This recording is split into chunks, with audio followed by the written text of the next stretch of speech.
प्लासी की लड़ाई में जितने लोग मैदान में लड़ रहे थे उससे ज्यादा लोग मैदान के बाहर खड़े होकर तमाशा देख रहे थे, लड़ाई का परिणाम सुनने की प्रतीक्षा कर रहे थे। देश के भाग्य का निर्णय होने जा रहा था, मगर उस निर्णय में सारा देश शामिल नहीं था। विदेश मंत्री के नाते मैं अफगानिस्तान गया था। आपको सुनकर ताज्जुब होगा, अफगानिस्तान के अपने मेजबानों से मैंने कहा मैं गजनी जाना चाहता हूं, गजनी। पहले मेरी बात उनकी समझ में नहीं आई, कहने लगे गजनी तो कोई टूरिस्ट स्पॉट नहीं है, गजनी में कोई 5 स्टार होटल नहीं है, गजनी में आप जाकर क्या करेंगे, गजनी में आप जाकर क्या देखेंगे। मैं उन्हें पूरी बात नहीं बता सकता था। मेरे हृदय में कहीं गजनी कांटे की तरह से चुभ रहा है।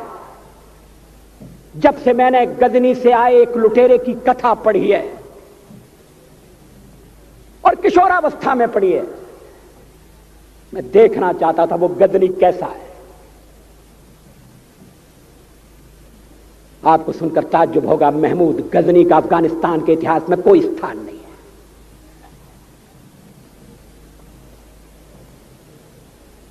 गजनी छोटी सी जगह है, छोटा सा गांव है।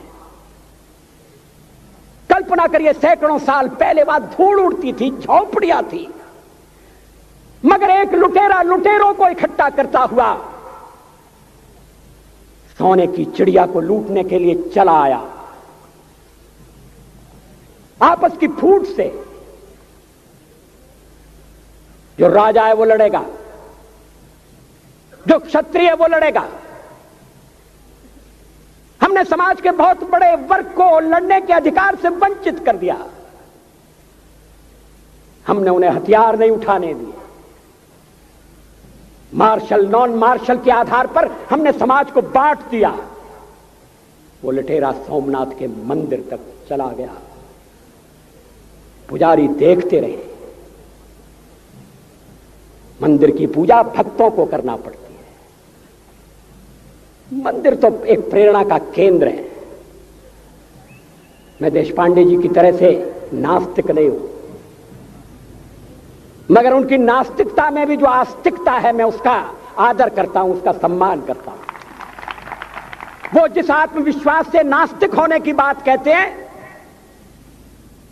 तो मैं उनसे कहना चाहता हूं वो सचमुच में नास्तिक नहीं है। जिसकी आस्तिकता है, जिसका विश्वास है, वो नास्तिक कैसे हो सकता है? विश्वास किसमें है ये बड़ी बात नहीं है, विश्वास है या नहीं। हमने समाज के बहुत से बड़े वर्ग को विश्वासहीन बना दिया।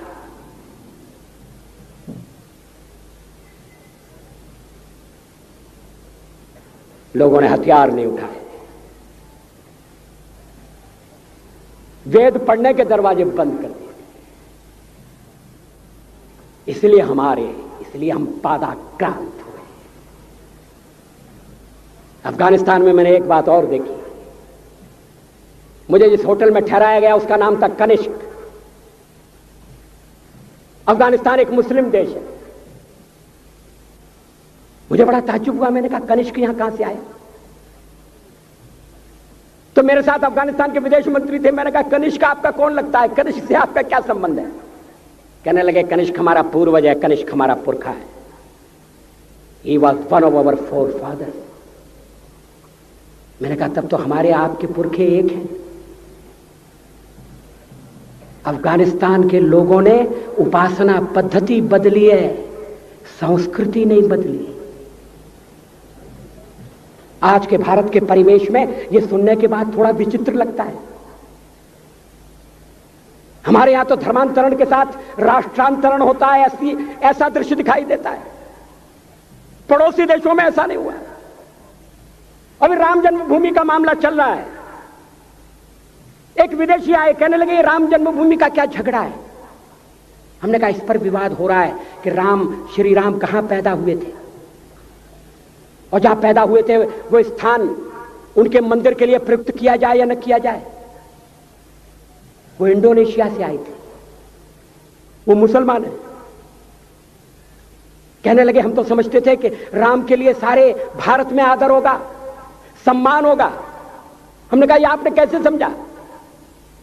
कहने लगे आप तो इंडोनेशिया आ चुके हैं, इंडोनेशिया में बहुत से लोगों ने इस्लाम स्वीकार कर लिया, मगर श्री राम को विस्मृत नहीं किया, श्री राम को भुलाया नहीं।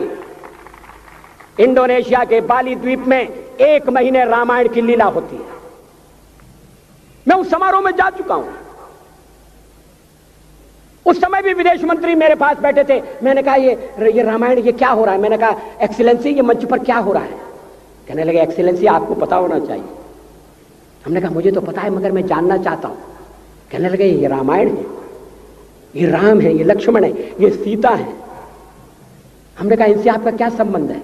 आप तो मुसलमान हैं। कहने लगे हमारा संबंध बहुत पुराना है, हमारा तब का संबंध है जब हम मुसलमान नहीं हुए थे। थाईलैंड की राजधानी अयोध्या कही जाती है। थाईलैंड के राजा को आज भी राम कहा जाता है। सावरकर जी ने हिंदू राष्ट्र की बात कही, हिम्मत के साथ। बुनियादी तौर पर भारत हिंदू राष्ट्र है।